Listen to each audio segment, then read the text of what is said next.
Hello everyone, welcome to Mithilesh commerce classes. Mithilesh commerce classes में आप सभी का स्वागत है। मैं मिथिलेश यादव। आज जो हमारा जो जीएसटी है, जीएसटी का जो भी सेशन चल रहा है उसको आगे हम कंटिन्यू करेंगे।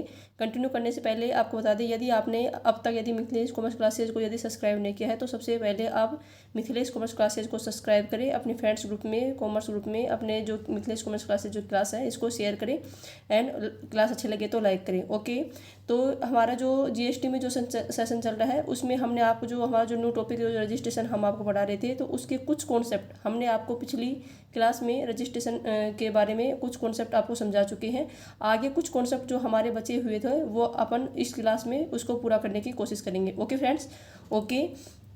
आप देखते हैं हमारा जो न्यू टॉपिक है, न्यू कॉन्सेप्ट का नाम है। तो कॉन्सेप्ट हमारा है जो रजिस्ट्रेशन है। रजिस्ट्रेशन के अंदर जो हमारे जो यूआईएन जो नंबर है, यानी जो हमारे यूनिक आइडेंटिटी जो नंबर है वो किसके द्वारा हमें क्या किया जाता है, अलॉट किए जाते हैं। तो ये हम ये देखने की कोशिश करेंगे और कितने वर्किंग डेज, कितने दिनों के अंदर हमें क्या किया जाएगा, ये यूआईएन नंबर यूएनओ द्वारा अलॉट किए जाते हैं। ओके, तो हमारा जो कॉन्सेप्ट है ये है यूनिक आइडेंटिटी नंबर यानी यूआईएन। ये किसके द्वारा हमें अलॉट किए जाते हैं ये नंबर, तो ये यूएनओ द्वारा। ठीक है ना, देखो इसमें है यूएनओ, यूनाइटेड नेशनल ऑर्गेनाइजेशन, जो हमारे यूनाइटेड जो नेशनल ऑर्गेनाइजेशन द्वारा ये अलॉट किए जाते हैं नंबर, एंड या फिर any other notify by UNO, यानी जो यूएनओ द्वारा कोई भी इंस्टीट्यूट या कोई भी संस्था जिसके जो नोटिफाई कर रखा है यूएनओ द्वारा, जो भी नोटिफाई इंस्टीट्यूट है, कोई भी संस्था है, उनके द्वारा जो भी जारी किए जाते हैं तो वो हमारे यूनिक आइडेंटिटी नंबर इशू किए जाते हैं। Okay, are liable to obtain UIN for claiming refund. किसके लिए किए जाते हैं ये, क्लेमिंग रिफंड करने के लिए। Okay, UIN will be allotted, UIN जो यूनिक आइडेंटिटी जो नंबर है ये अलॉट किए जाते हैं कितने दिन के अंदर ये अलॉट किए जाते हैं, ये किए जाते हैं विद इन 30 जो 3 वर्किंग डेज, जो हमारा तीन जो हमारे वर्किंग डेज है, तो 3 वर्किंग डेज के अंदर ही हमें जो यूएनओ द्वारा यूनाइटेड जो नेशनल जो ऑर्गेनाइजेशन द्वारा यूआईएन यानी यूनिक जो आइडेंटिटी जो नंबर है वो इशू किए जाते हैं, वो हमें ये नंबर है ये अलॉट किए जाते हैं। Okay friends, okay, I hope आपको ये समझ में आ गया होगा। यूआईएन वाला जो कॉन्सेप्ट हमारा है ये रजिस्ट्रेशन के अंदर ही ये कॉन्सेप्ट आता है। Okay friends, okay. आगे देखते हैं कि जो हमारा जो भी रजिस्ट्रेशन है, रजिस्ट्रेशन किसके द्वारा इशू किया जाता है। तो वो देखते हैं कि रजिस्ट्रेशन है वो जो हमारा जो प्रॉपर जो ऑफिसर होता है, प्रॉपर ऑफिसर द्वारा रजिस्ट्रेशन को क्या किया जाता है, इशू किया जाता है। या फिर जो हमारा प्रॉपर जो ऑफिसर है यदि वो ठीक समझे तो उसके पास किसी अन्य व्यक्ति को भी क्या कर सकते हैं, वो जीएसटी जो आईएन जो नंबर है वो जारी कर सकता है, इशू कर सकता है। Okay friends, okay. देखो suo motu registration by the proper officer, यानी जो उचित जो अधिकारी है, प्रोफेसर जो प्रॉपर जो ऑफिसर है वो स्वयं भी क्या कर सकता है, जो हमारा रजिस्ट्रेशन है वो रजिस्ट्रेशन जारी कर इशू कर सकता है। If proper officer deem if it he was power of the issue GISTIN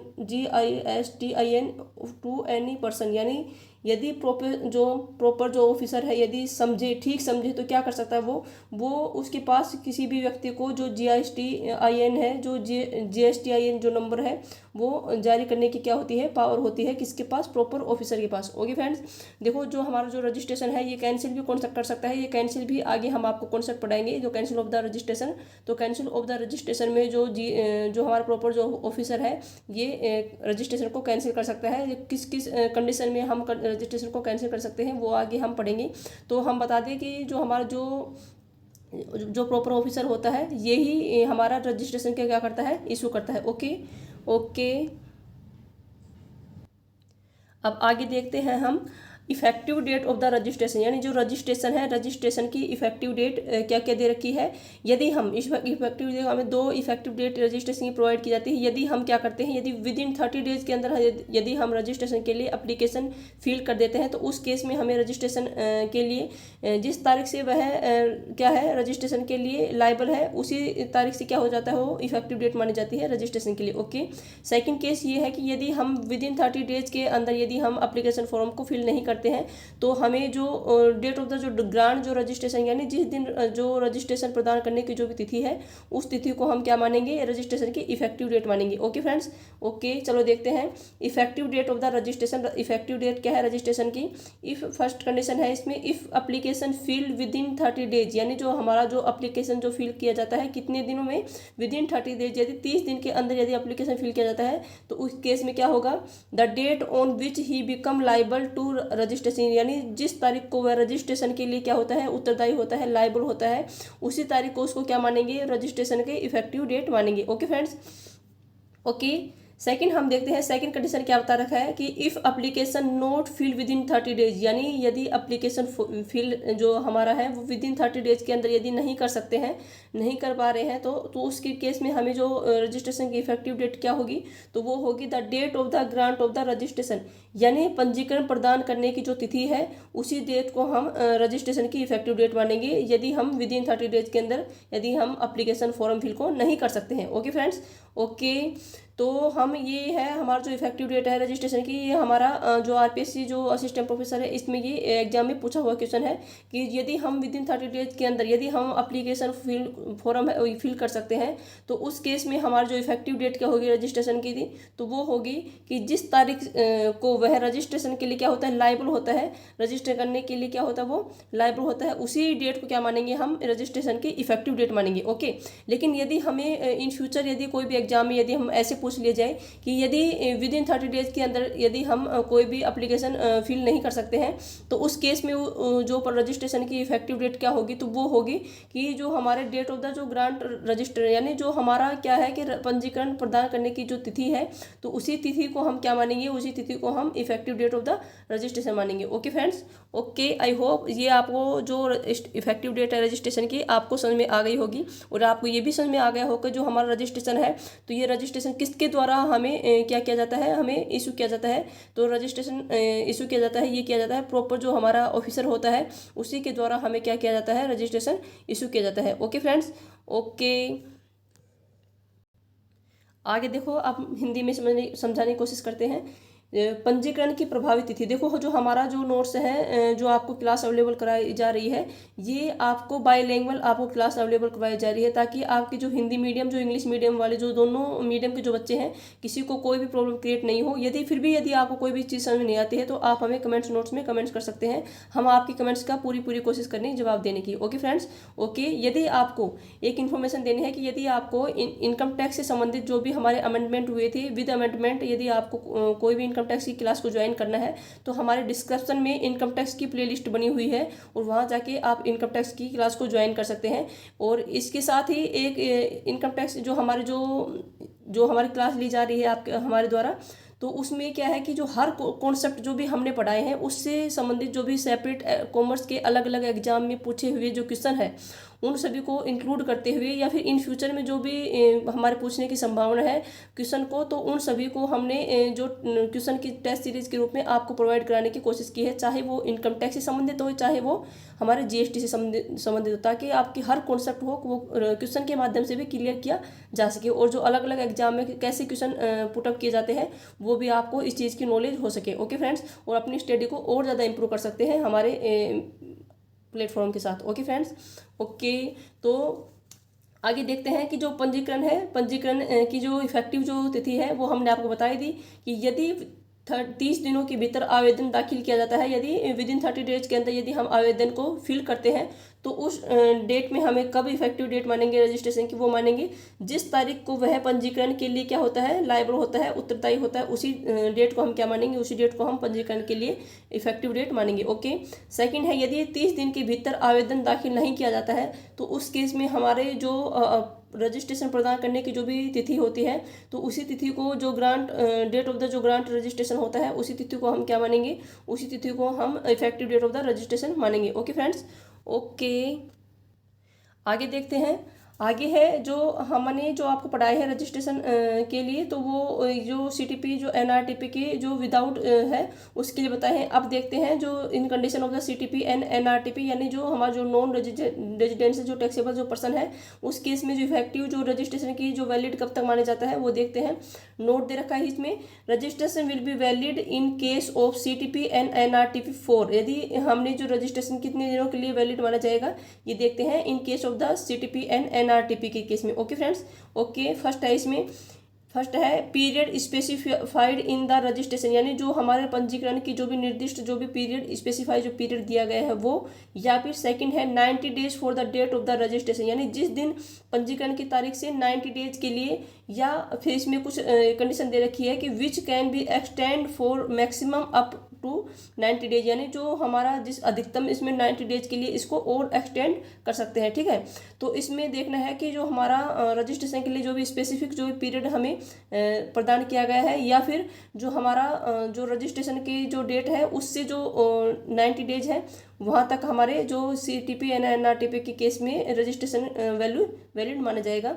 और इसको जो 90 डेज है इसको आगे कितने दिनों के लिए और एक्सटेंड कर सकते हैं, तो वो कर सकते हैं हम नेक्स्ट जो आगे 90 डेज के लिए और ज़्यादा एक्सटेंड कर सकते हैं। तो इन दोनों में से A और B में से जो भी क्या होगा अर्लियर होगा वही हमारे क्या होगा CTP एंड NRTP के केस में रजिस्ट्रेशन के लिए क्या होगा, वैलिड होगा। ओके ओके, जैसे ये है कि रजिस्ट्रेशन CTP एंड NRTP के मामले में मान्य होगा यानी वैलिड होगा। तो बता दिया हमने कि जो हमारा स्पेसिफिक जो भी पीरियड दे रखा है रजिस्ट्रेशन के लिए, यानी पंजीकरण की निर्दिष्ट अवधि या फिर जो पंजीकरण की जो तिथि है, डेट है, उससे 90 डेज के लिए, या फिर उसको मैक्सिमम कितने दिन के लिए, मैक्सिमम 90 डेज के लिए उसको एक्सटेंड किया जा सकता है।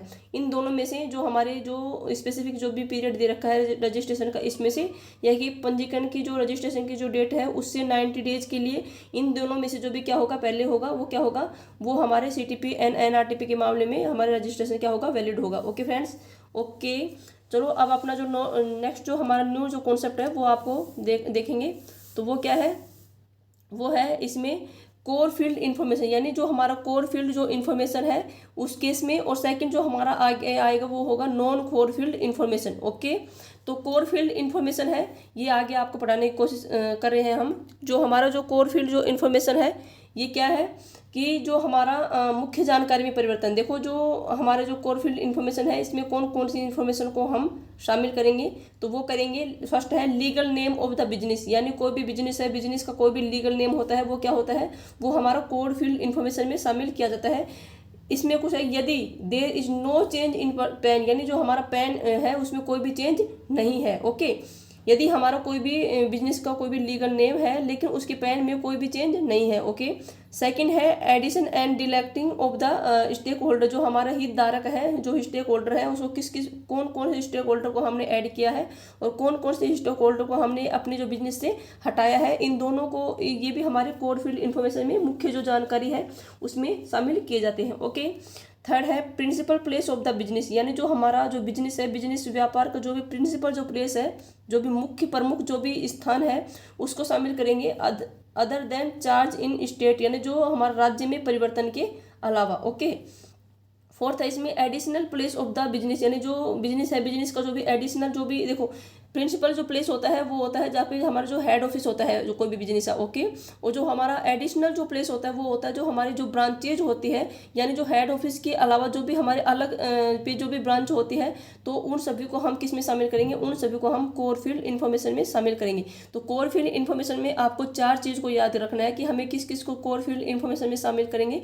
तो वो करेंगे, एक तो फर्स्ट है legal name of the business का लीगल नेम है उसको शामिल करेंगे। सेकेंड है जो हमारे स्टेक होल्डर है उसको किस किस को हमने उसमें जोड़ना है और किस किस को हमें हमारे द्वारा हटाया गया बिजनेस से, तो उन सभी को हम क्या करेंगे, कोर फील्ड इन्फॉर्मेशन में शामिल करेंगे।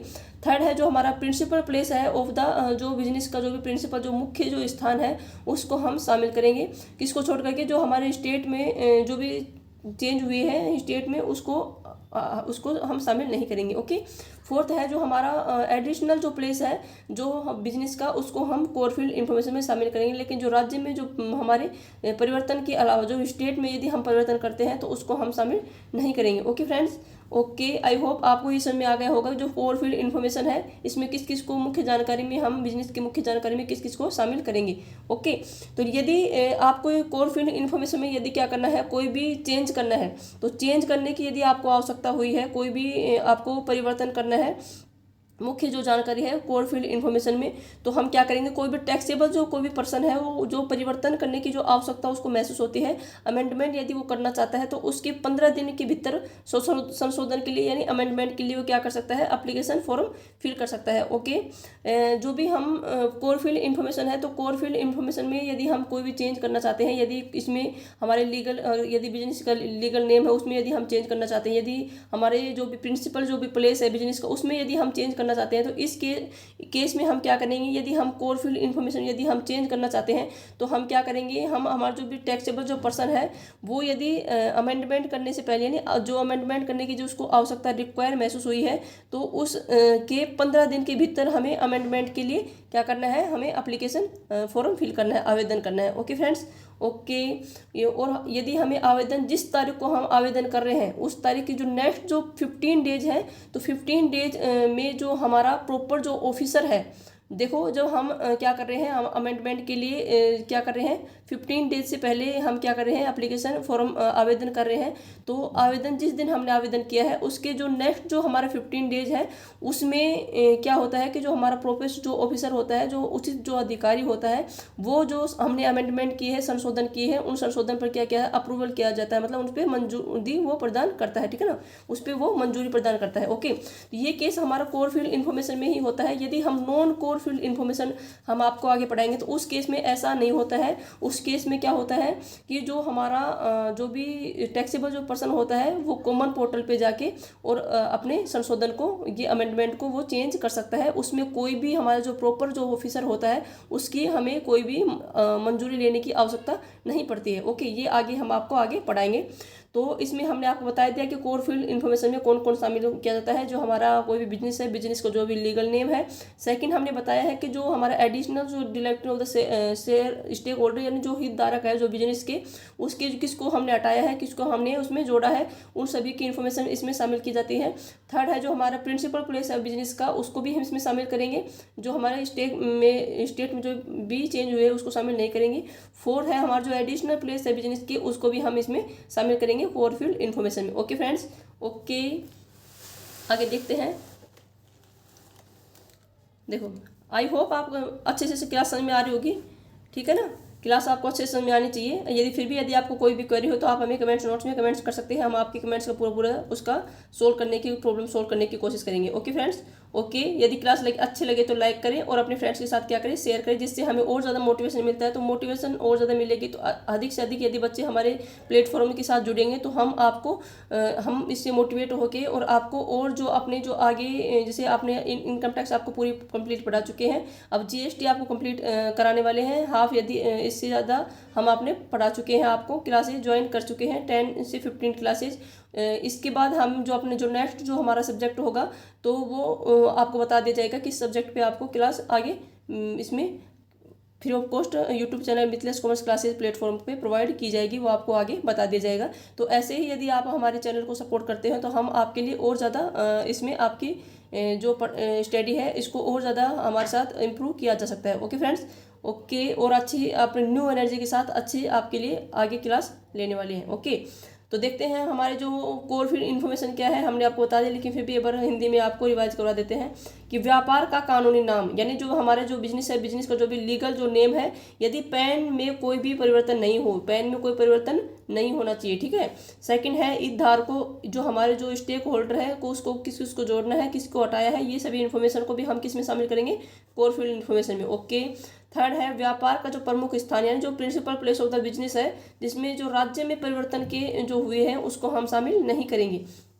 फोर्थ है हमारा व्यापार का अतिरिक्त स्थान, यानी जो हमारा एडिशनल जो प्लेस है हमारे बिजनेस का, उसको भी हम इसमें शामिल करेंगे। ओके, ओके, आगे देखते हैं।